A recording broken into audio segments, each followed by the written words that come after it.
So our first topic is centre of mass. तो centre of mass एक ऐसा point होता है जहां पर एक पूरी बॉडी का नेट मास, मतलब एक ऐसा पॉइंट जहां पर पूरी बॉडी का मास अपियर्स टू लाई होगा, मतलब ऐसा रियल में होगा नहीं, ठीक है, बट ये एक इमेजिनरी पॉइंट होता है जहां पर पूरी बॉडी का मास लाई करे। फॉर एग्जांपल, जैसे मान लीजिए हमारे पास एक रेक्टेंगुलर ब्लॉक है, तो इसको जो सेंटर ऑफ मास मिलेगा वो कहाँ मिलेगा, इसके सेंटर पॉइंट पर, मतलब कि यहाँ से आप उसको एक फिंगर पर बैलेंस भी कर पाओगे, ठीक है। ऐसे अगर एक सर्कल है तो उसका सेंटर ऑफ मास कहाँ लाई करेगा, उसके सेंटर पर। इसी तरह से अगर मान लो इक्विलेटरल ट्राइंगल है और कंडीशन है कि मास इक्वली डिस्ट्रीब्यूटेड है, मतलब कि ऐसा नहीं कि कहीं पर ये मोटा है, कहीं पर पतला है, कहीं पर थिकनेस ज्यादा या कम है, ऐसा ना हो। अगर थिकनेस बराबर है, तो अगर आपके पास थिकनेस बराबर है, सिमेट्रिकल ऑब्जेक्ट है, तो उसका जो सेंटर ऑफ मास होगा वो हमेशा वहां मिलेगा जो उसकी एक्सिस ऑफ सिमेट्री होगी उसके इंटरसेक्टिंग पॉइंट पर, जैसे यहाँ पर सेंटर पर मिलता है बेसिकली, ठीक है। ये आप डेफिनेशन लिख लीजिए सेंटर ऑफ मास के लिए। The centre of mass of an object is the point at which, इसकी जरूरत नहीं एट विच, इसको रहने दो, at which the whole mass of the object is to be concentrated, और ये हो जाएगा उसका next point, that if an object is symmetrical the centre of mass is always lies on the axis of symmetry. तो centre of mass एक point है, ठीक है। तो हम ये भी फाइंड करेंगे, जब हम मान लीजिए डिस्टेंस हमें फाइंड करना है, पोजीशन फाइंड करनी है सेंटर ऑफ मास की, तो हम कुछ रेफरेंस पॉइंट लेंगे जिसके रेफरेंस में हमें सेंटर ऑफ मास फाइंड करना होगा, उसके लिए अलग फॉर्मूला हम निकालेंगे अभी। फॉर एग्जाम्पल, सेंटर ऑफ मास अगर मान लीजिए हमारे पास एक रिंग है, तो उसका सेंटर ऑफ मास लाई करेगा इसके सेंटर पर। अगर आपके पास कोई सर्कुलर डिस्क है तो उसका मास लाई करेगा, सेंटर ऑफ मास पॉइंट लाई करेगा उसके मिड पॉइंट पर। थिन रोड है, मान लीजिए एक बहुत पतली सी रोड है आपके पास, तो उसका सेंटर ऑफ मास, जैसे आप अभी बैलेंस करने की सोचोगे, मान लो आपके पास पेन है, पेन को अगर आप एक उंगली पर बैलेंस करोगे तो लगभग वो बीच में मिड पर कहीं पर बैलेंस होगा, अगर आपका पेन यूनिफॉर्मली डिस्ट्रीब्यूटेड है उसका मास। तो L/2 होता है इसका, थिन रोड का। और अगर सॉलिड स्फीयर है तो उसका कहाँ पर लाई करेगा, सेंटर पर। जैसे ह्यूमन बॉडी है तो ह्यूमन बॉडी का सेंटर ऑफ मास लगभग नाभि पर लाई करता है, ले जो मिड पॉइंट होता है ना यहाँ पर सेंटर ऑफ मास लाई करता है अपनी बॉडी का, ठीक है। So it was just an table कि मोस्टली अगर सिमेट्रिकल बॉडी है तो उसके सेंटर पॉइंट पर ही लाई करेगा। तो सेंटर ऑफ मास मतलब एक ऐसा भी पॉइंट हम कह सकते हैं जहां पर हम एक बॉडी को किसी पर्टिकुलर पॉइंट पर बैलेंस करके दिखा दे। जैसे मान लो इस फिगर में यहाँ पर इस पूरी जो ईगल का जो वेट है ना, वो सारा का सारा इस पॉइंट पर लाई कर रहा है, मतलब ज्यादातर पार्ट जो मास है उसका यहाँ पर लाई कर रहा है, तो उसको हम यहाँ पर बैलेंस भी कर सकते हैं, ठीक है। ऐसे ही आप इस एग्जाम्पल में देख सकते हो मोस्टली पार्ट यहाँ पे लाई करता है सेंटर ऑफ मास पे। Now we will tell you centre of mass और सेंटर ऑफ ग्रेविटी में क्या फर्क है। सेंटर ऑफ मास और सेंटर ऑफ ग्रेविटी, देखो, सेंटर ऑफ मास तो वो पॉइंट हो जाएगा जहां पर किसी बॉडी का नेट मास लाई करेगा, ठीक है, टोटल मास लाई करेगा किसी एक पर्टिकुलर पॉइंट पर, उसको हम बोलते हैं centre of mass. Centre of gravity क्या होता है, तो सेंटर ऑफ ग्रेविटी को हम ऐसे डिफाइन कर सकते हैं कि ये एक ऐसा पॉइंट होता है किसी बॉडी में जहां पर लगने वाली नेट ग्रेविटेशन फोर्स उस पर काम कर रही होगी, मीन्स कि एक ऐसा पॉइंट जहां पर बॉडी का होल वेट लाई करेगा, उस पॉइंट को हम बोलते हैं सेंटर ऑफ ग्रेविटी। अगर आपका ऑब्जेक्ट बहुत ज्यादा छोटा है तो आपका सेंटर ऑफ मास और सेंटर ऑफ ग्रेविटी एक ही पॉइंट होता है। लेकिन कभी कभी मान लो बहुत बड़ा ऑब्जेक्ट है, जैसे लाइक माउंट एवरेस्ट और एनी प्लेनेट, तो उसका सेंटर ऑफ मास और उसका centre of gravity different different हो सकता है, पॉसिबिलिटी है कि सेंटर ऑफ मास और सेंटर ऑफ ग्रेविटी अलग अलग पॉइंट हो जाए। तो सेंटर ऑफ मास एक ऐसा पॉइंट जहां पर मास लाई कर रहा हो टोटल, और सेंटर ऑफ ग्रेविटी एक ऐसा पॉइंट जहां पर total force, total gravitation force उस पर काम कर रही हो।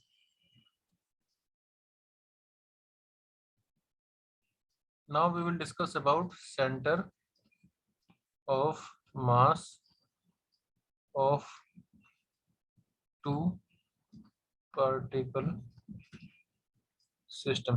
देखो, अगर आपके पास मान लो कोई दो पार्टिकल है, मान लीजिए कि मेरे पास एक यहाँ पर m1 है और कहीं पर दूसरा m2 रखा हुआ है, और मुझे ये पता करना है कि इनका सेंटर ऑफ मास कहाँ लाई कर रहा होगा। इसका मतलब कि जैसे कि इन दोनों को एक लाइन लेट से ज्वाइन कर रही है, तो इस लाइन पर इनका सेंटर ऑफ मास हो सकता है लाई करेगा।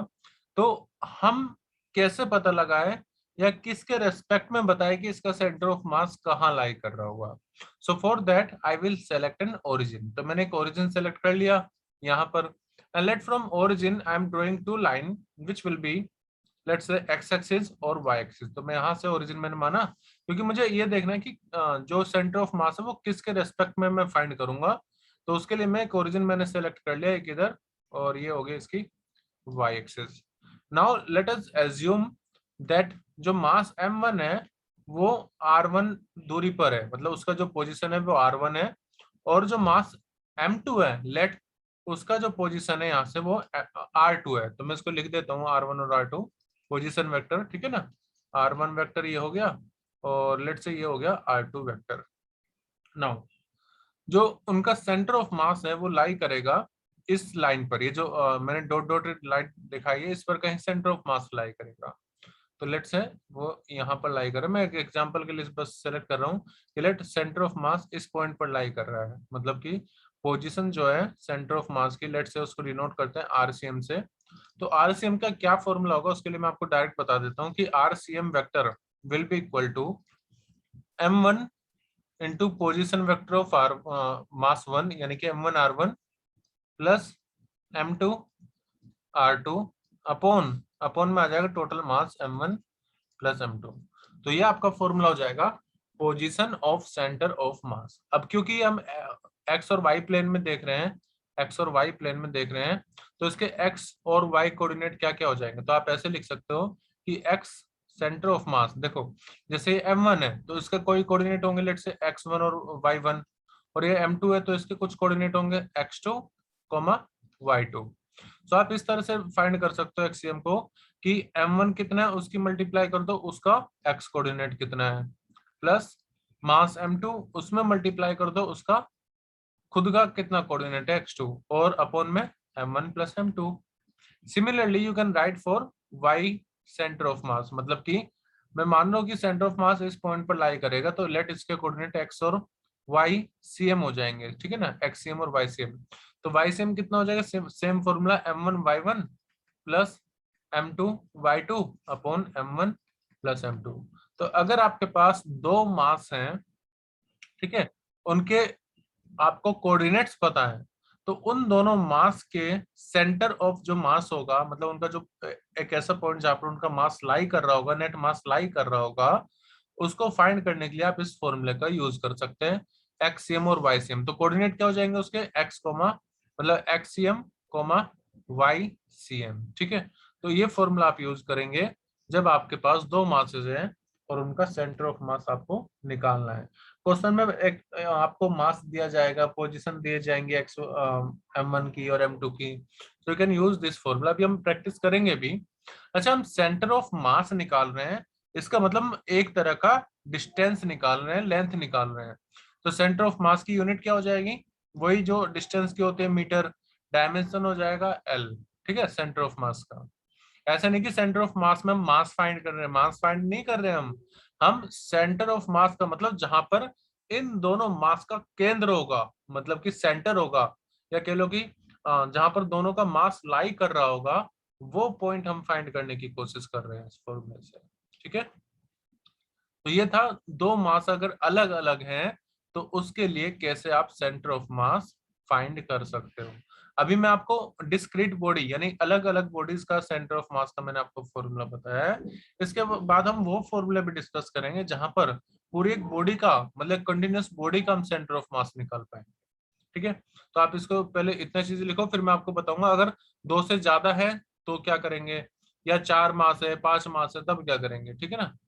तो उसके लिए मैं अभी बताता हूँ, उसके लिए कोई ज्यादा कॉम्प्लिकेटेड नहीं है। सिमिलर फॉर्मूला उसके लिए आप यूज कर सकते हो। जैसे मान लो अगर आपके पास बहुत सारे पार्टिकल है, लेट चार है, पांच है, तो आपको करना कुछ अलग नहीं है, बस वही करना है जैसे अभी तक हम कर रहे थे ना, m1x1 plus m2x2 plus m3x3, जितने भी हैं उनका मास का उनकी पोजिशन कोऑर्डिनेट से आपको बस मल्टीप्लाई करना है, और अपॉन में जितने भी मास है उनको सबको ऐड करना है, लाइक दिस, ठीक है ना। तो आप इसको शॉर्ट में ऐसे लिख सकते हो, summation over mass into position, यानी कि MI इंटू RI, और डिवाइड में आ जाएगा जितने भी मास है उन सबका समेशन यानी कि M। ठीक है। अगर मैं यहाँ पर x लिख रहा हूँ, वैसे मुझे यहाँ पर x ही लिखना चाहिए, क्योंकि अगर x कोऑर्डिनेट ले रहे हो तो आपको x कोऑर्डिनेट से ही मल्टीप्लाई करनी पड़ेगी, और अगर आप y कोऑर्डिनेट निकाल रहे हो तो MI, समेशन का मतलब क्या है कि हम इन सबको ऐड कर रहे हैं, ठीक है ना, समेशन का मतलब, तो वहां पर आ जाएगा MI YI upon summation over all the masses MI, और जिसको आप ये भी लिख सकते हो डायरेक्टली, MI YI अपॉन में टोटल मास M। तो ये फॉर्मूला भी हम क्वेश्चन डिस्कस करेंगे, इनको अप्लाई करेंगे। So let us do a question on center of mass. The question is, the center of mass of a system of particle does not depend on, मतलब कि center of mass इनमें से किस चीज पर डिपेंड नहीं करेगा? Masses of particle, internal force on particle, position of particle, या relative distance between the particle। कौन सा आपको लग रहा है कि सही ऑप्शन है, वो आप मुझे बता दीजिए। सर सेंटर बी ऑफ होगा। बी आपका सही आंसर भी है, क्योंकि पोजीशन पर ऑफ कोर्स डिपेंड करेगा कि दोनों मास कहाँ पर रखे हुए हैं, उनके बीच में दूरी कितनी है उस पर भी डिपेंड करेगा, और उनका मास कितना है उस पर भी डिपेंड करेगा। तो करेक्ट आंसर इसमें हो जाएगा बी। ठीक है, centre of mass internal force पर डिपेंड नहीं करता है।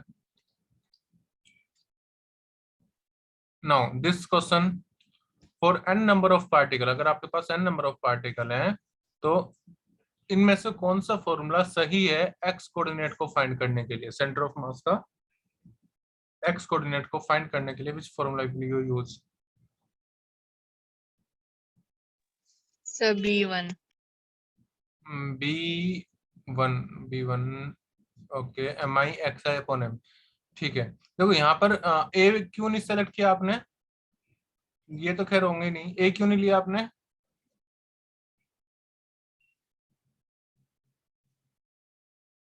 सर डिनोमिनेटर में टोटल मास नहीं है। ये भी बात, और यहाँ पर समेशन का साइन होना चाहिए था एक्चुअली, वो समेशन का साइन नहीं है, टोटल मास होना चाहिए था, समेशन ये कर नहीं रहे हैं, तो इसलिए मैं टोटल मास यहाँ पर ऑलरेडी दिया हुआ है। So that's why this formula, और this would be the right answer, option B will be correct. Very good. Sir एक बार और बताना ही वाला। हाँ मैं बता देता हूँ, हमने ये फॉर्मूला बताया था ना अभी, MI XI अपॉन, यहाँ पर आता है टोटल मास का सम, यानी कि M1 plus M2 plus M3, तो उसको डायरेक्टली आप ये भी लिख सकते हो, MI XI summation over all the masses, ये आप लिख सकते थे, लेकिन समेशन ऑल द मासेस आ जाएगा आपका total mass of the body, तो आप इसको डायरेक्टली ऐसे लिख सकते हो, MI XI upon total mass.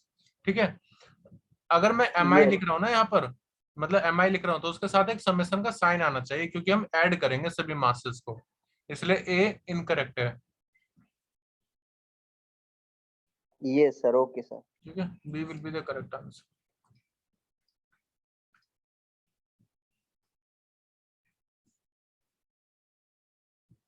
Now can we do this question? Yes sir. Okay, so I'm giving you some time. Tell me which option would be the correct answer for the center of mass. You have given two masses, their position coordinates are given, and you need to find out what are the coordinates of the center of mass. The formula is x cm will be equal to m1 x1 plus m2 x2 upon m1 plus m2. Similarly for y cm will be equal to m1, आप किसी को भी 1 मान सकते हो, m1 m2 मान लीजिए respectively, m1 y1 plus m2 y2 upon m1 plus m2। ठीक है, तो आपको करेक्ट ऑप्शन बताना है कौन सा सही है।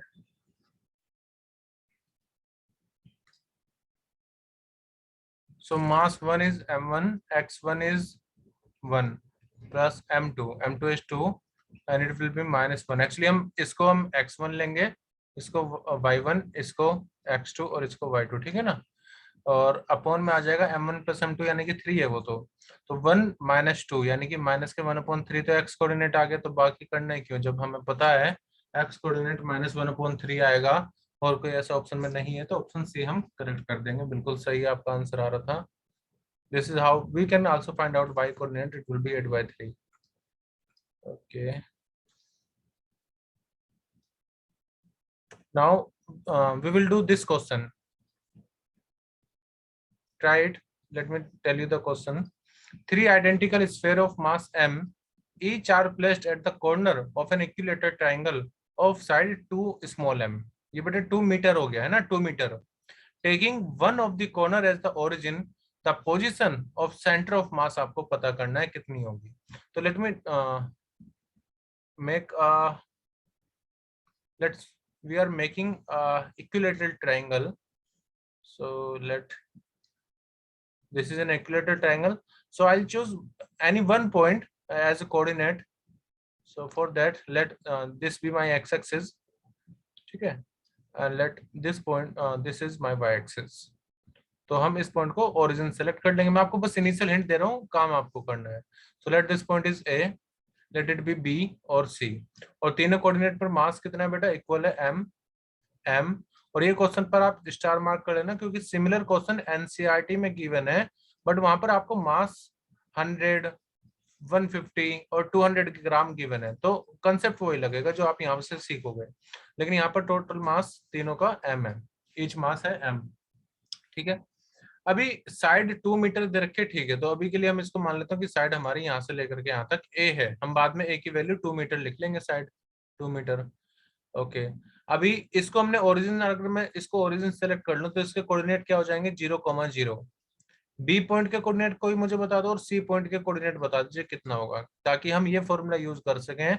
XCM equal to M1x1 plus M2x2 plus M3x3. ठीक है ना, और डिवाइड कर देंगे हम टोटल मास से, यानी कि M1 plus M2 plus M3. तो बेटा आपके पास X1, X2 और X3 पता होना चाहिए. तो वो आप मुझे बता दीजिए कैसे लिखें बी के लिए और सी के लिए. तो ए के लिए इसका मैंने होगा सर बता दिया है. 2,0. बी के लिए कितना? सर 2,0. बिल्कुल सही है. और सी के लिए? सर सी के लिए होगा 8,0 होगा. 8,0. लेकिन 8 क्यों? नहीं सर 8 नहीं. और सर मैं एक बार निकाल के. हाँ, निकाल के चेक कर लीजिए. इक्विलेटरल ट्रायंगल ये सोचना है. लेट थोड़ी सी और मैं हिंट दे देता हूँ आपको तब तक. सी पॉइंट का एक्स कोऑर्डिनेट यहाँ पर लाई करेगा मिड पॉइंट पर, है ना, इक्विलेटरल ट्रायंगल. और ये आपको लेंथ देखनी कितनी, ये आपने ट्रायंगल पढ़े होंगे ना इक्विलेटरल ट्रायंगल क्लास 10th में, तो वो प्रॉपर्टी आपको देखनी है. वैसे ये तो पॉइंट मैं आपको बता देता हूँ, ये इसके मिड पॉइंट पर आकर के गिरता है, तो साइड का हाफ हो जाएगा, यानी कि ये हो जाएगा 1, एक्स कोऑर्डिनेट 1. ठीक है, मिड पॉइंट पर लाई करता है ऊपर. यहाँ से अगर आप कोई परपेंडिकुलर लैटिट्यूड इस पर गिरा रहे हो तो मिड पॉइंट पर आएगा. और अगर वाई कोऑर्डिनेट कहूँ तो डायरेक्टली मैं आपको बता देता हूँ किसी इक्विलेटरल ट्रायंगल में जिसकी तीनों साइड ए है, तो जो हाइट आती है ना, ये जो आपका परपेंडिकुलर है, ये आता है √3/2 बेटा. √3a/2. √3a/2. तो इसका मतलब साइड की लेंथ कितनी है? a 2 है, /2. 2 से 2 जाएगा तो y कोऑर्डिनेट कितना आ जाएगा? √3. ठीक है, तो मैंने आपको काफी हिंट दे दी है. अब आप चेक कीजिए, x निकालो, y निकालो, और जब आप x और y निकाल लो तब उसको इस फॉर्म में लिख देना, r vector equal to xi vector plus yj vector. कौन सा वाला? ये y cm, x cm, r cm, centre of mass के लिए. Now do it. So let us find out the value for XCM. मास तो सबके बराबर है m. x1 कितना? 0 प्लस m2 यानी कि m, और उसका कोऑर्डिनेट कितना? 2 प्लस m3 यानी कि m, और उसका कोऑर्डिनेट कितना आ गया था हमारा? 1, divided by total mass m plus m plus m, तो 3m आ जाएगा यहाँ पर. ऊपर कितना आपको मिल रहा है? 2 प्लस 3 यानी कि 3m/3 m से m जाएगा तो ये आ जाएगा 1. ठीक है, तो 1, एक तो इसमें भी 1 है और इसमें भी 1 है. अभी नहीं, इसमें नहीं है, इसमें तो 1/√3 है. तो सीधा आप देखो, एक से आपको पता लग जाएगा इसमें भी, मतलब डी ऑप्शन सही है. और y कोऑर्डिनेट आप निकालोगे तो वो 1/√3 आना चाहिए. आया किसी का 1/√3 y कोऑर्डिनेट? Yes sir. 1/√3 आ रहा है, चेक कर लेते हैं उसको भी। तो m1 y1 plus m2 y2 plus m3 y3 divide by तीनों का मास 3m है। तो y1 तो 0 है, इसमें y2 भी 0 है, प्लस m इंटू ये है हमारे √3 और डिवाइड कर देंगे हम इसको 3m से। तो m से m कैंसिल होगा और √3/√3 बचेगा 1/√3। तो बेटा वही सही आंसर है आपका, डी ऑप्शन इज करेक्ट। तो क्वेश्चन अगर क्लियर नहीं हो तो मुझे बताइए, I will solve it again for you. Is that clear? Or yes or no? Yes sir. Okay. Now let us do this question. Which of the following point is a likely position of the center of mass of system of shown in figure? मतलब आपको ना एक इस तरह का sphere दिया हुआ है जिसमें नीचे तो सॉलिड स्फेयर है ये, ठीक है, और ऊपर होलो है। इट इज लाइक कि आपके पास एक स्फेरिकल कोई टैंक है जिसमें ऊपर तो खाली है और नीचे पानी से भरा हुआ है, कुछ इस तरह से है ना। और आपको बताना है कि सेंटर ऑफ मास इन चारों पॉइंट में से लगभग कहां पर लाई करेगा। सेंटर ऑफ मास कहां पर लाई करेगा इस पूरे स्फीयर का, ये आपको बताना है, ठीक है। तो मतलब ए पर होगा, या बी पर होगा, या सी पर होगा, या डी पर होगा। ए ऊपर है, बी भी ऊपर है, सी जस्ट नीचे है और डी यहाँ पर है। एनसीईआरटी एग्जाम्पलर का क्वेश्चन नहीं है। What do you think? सोचो कि सेंटर ऑफ मास कहां पर लाई करेगा। Let me tell you that for this question, option C would be the correct. Now let me explain why. देखो ए और बी तो होलो स्फेयर की साइड पर लाई करे तो वहां तो वैसी मास नहीं है, बहुत कम मास होगा, जो भी होगा बस इसके सरफेस की वजह से होगा, ठीक है। लेकिन डी पॉइंट को हम क्यों सेंटर ऑफ मास ट्रीट नहीं कर सकते, उसका रीजन ये है कि अगर मैं इतना पोर्शन सेलेक्ट कर रहा हूं और ऊपर वाला पोर्शन सेलेक्ट कर रहा हूं तो किस में ज्यादा मास आएगा, नीचे वाले पोर्शन में, ऊपर वाले में? सर ऊपर वाले में। ऊपर वाले में, क्योंकि आप ये देखो ना ये लेंथ ज्यादा है। अगर मैं इसको दो पार्ट में भी इक्वली भी डिवाइड कर दूं तो भी ज्यादा मास तो ऊपर वाले में ही आएगा ना। इसका मतलब सेंटर ऑफ मास जो लाई करेगा वो सी रीजन में लाई करेगा, सी पॉइंट के आसपास होगा। I hope it is clear now. जहां पर ज्यादा मास होता है वहां पर सेंटर ऑफ मास लाई करता है। तो C option would be the correct answer. In this question also there will be no need to write on your copy. You have to just think about the situation and select the correct answer, that for the center of mass of given system the particle will be at center of mass लगभग कहां पर लाई करेगा, इन चारों point में से आपको दे रखा है। and mass is m m m 2m।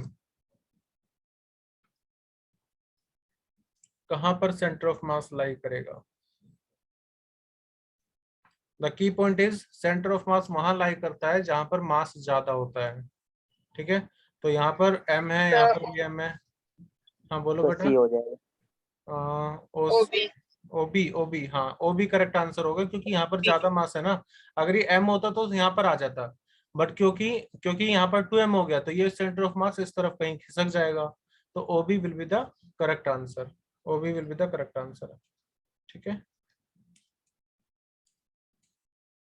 ये एक और क्वेश्चन एनसीईआरटी एग्जाम्पलर में से है। इसमें पूछा है कि the centre of mass lie outside the body, मतलब बॉडी पर लाई नहीं कर रहा, उससे बाहर लाई कर रहा है, ऐसा कौन सा ऑब्जेक्ट है? तो इसमें करेक्ट आंसर होगा बेटा बैंगल, क्योंकि बैंगल का सेंटर ऑफ मास बैंगल। बाहर लाई करता है। Okay, so this was about the centre of मास, किस तरह से हम सेंटर ऑफ मास फाइंड कर सकते हैं।